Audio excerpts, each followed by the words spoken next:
We're pleased to be joined by the senior senator from Oklahoma, Jim Inhofe. He's the top Republican on the Senate Environment and Public Works Committee and also serves on the Armed Services Committee. Welcome to Newsmax again, Senator. Nice to be back with you, Ashley. You're a strong advocate of domestic energy production. Gasoline prices are going through the roof and could hit an all-time high, which will affect everyone and everything we buy, including food.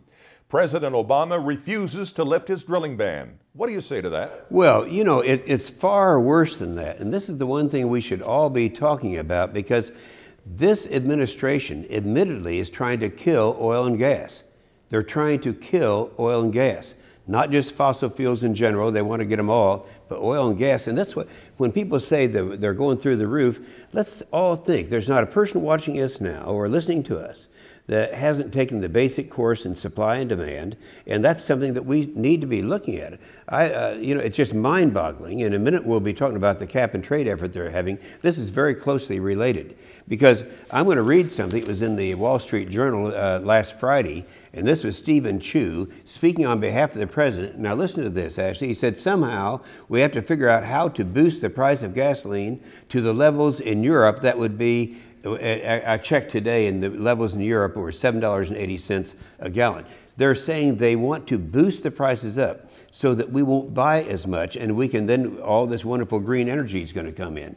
Now, our problem, this wasn't true a year ago, but now we have more reserves in recoverable reserves in oil, gas, and coal of any nation in the world. We have enough natural gas to run our country for 110 years. Our problem is the liberals, and this is almost right down party lines, the Democrats won't allow us to exploit our own resources. This is the problem we have, whether it's the Persian Gulf, whether it's the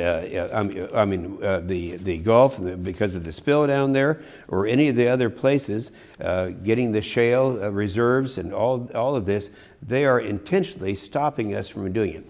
Now, what really bugs me, Ashley, is when I hear the John Kerry's or the Barbara Boxers saying, well, we've got to develop green energy so we can stop our dependence upon the Middle East. Well, we could stop our dependence on the Middle East for our energy if we just develop our own resources here.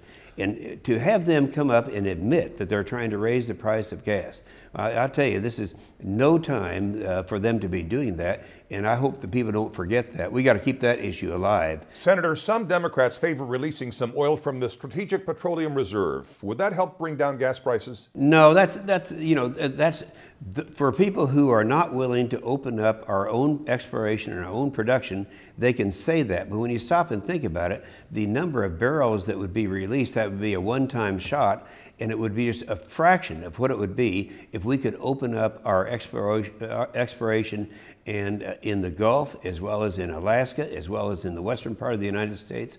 So that's a cop-out. It's something you can do, and it's something that would have a short surge, but it was so minuscule compared to what our recoverable reserves are. You're the quarterback of the senators opposed to cap and trade.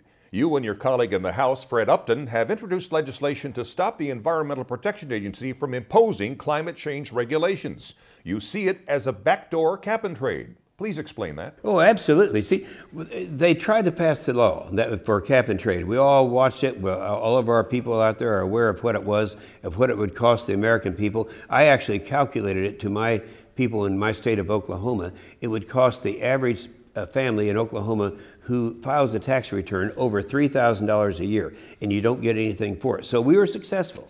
We stopped it. They were unable to do it. Now the administration, the Obama administration, along with their majority in the Senate and previous majority in the House, are trying to do with regulation what they could not do with legislation. So what Fred Upton and I are trying to do would be to take out from the jurisdiction of the Environmental Protection Agency their ability to regulate greenhouse gases. It's kind of in the weeds there, but that's what we're trying to do. If we're successful, then we'll stop them from doing through regulations what they couldn't do through legislation. All right, there was a time that you were pretty much a lone voice in the wilderness about keeping Gitmo open. Turns out, not only did Obama not close it, breaking one of his first pledges of his presidency, but he's also now decided to resume terrorist trials there. What do you say to that? Well, it's nice to win one now and then. We've won the cap and trade battle in legislation. That was one of my personal victory. But this one, I think, is almost as significant because what the president was trying to do, if you'll remember, he was going to find some 17 places in the United States to incarcerate these terrorists. Now, the reason you don't want to do that, or even bring them to the United States for trial, is because they are not criminals. They're not like the criminal element that we find incarcerated in our prisons. They are the ones whose job it is to train people to become terrorists. And we didn't want those cells in the United States. Now the president has finally said, well, it was public sentiment that turned him around. He's read his polls, and the vast majority of the people don't want that activity to take place in the continental United States. You're on the Armed Services Committee now. We and European allies are reportedly considering a no-fly zone over Libya in reaction to the violence against demonstrators by the Gaddafi regime. Would that be effective, and would you support it? I would support it if the allies would join us. Here's the problem we have. Under this administration, we have just really strained our military. In the last budget the president came out with, his deficit was more than it took to run the entire government in 1996. And yet the huge cuts, there are $80 billion of cuts over 5 years in the military. So we have strained our military. Our op tempo is unacceptable. We don't have the vehicles, the assets to move around. And right now, if we were to have a no-fly zone, we'd have to be doing it off of one aircraft carrier using our very scarce F-18s. All right, Senator, finally, your new book. What's it entitled and what's it all about? Oh, my goodness. Well, I thought you'd never ask. It won't be out until August. I'll give you a hint. The name of it is Hoax. So what do you think it's about? It's about the greatest hoax ever perpetrated on the American people, and that hoax is that catastrophic global warming is a result of man-made gases. Now, what I've done in this book now, Ashley, is we've gone back not just to 1988 when the United Nations formally got involved in trying to restrict our ability to generate electricity over here. But even before that, it goes back actually a decade before that. It gives the whole history, what the motive is, why the MoveOn.org and the Hollywood elites have joined in this thing, and how we won the battle and what's ahead of us. Oklahoma Senator Jim Inhofe, always interesting stuff. Thank you so much, and good luck with that book. We hope to talk to you before then, though. And thank you for watching Newsmax TV.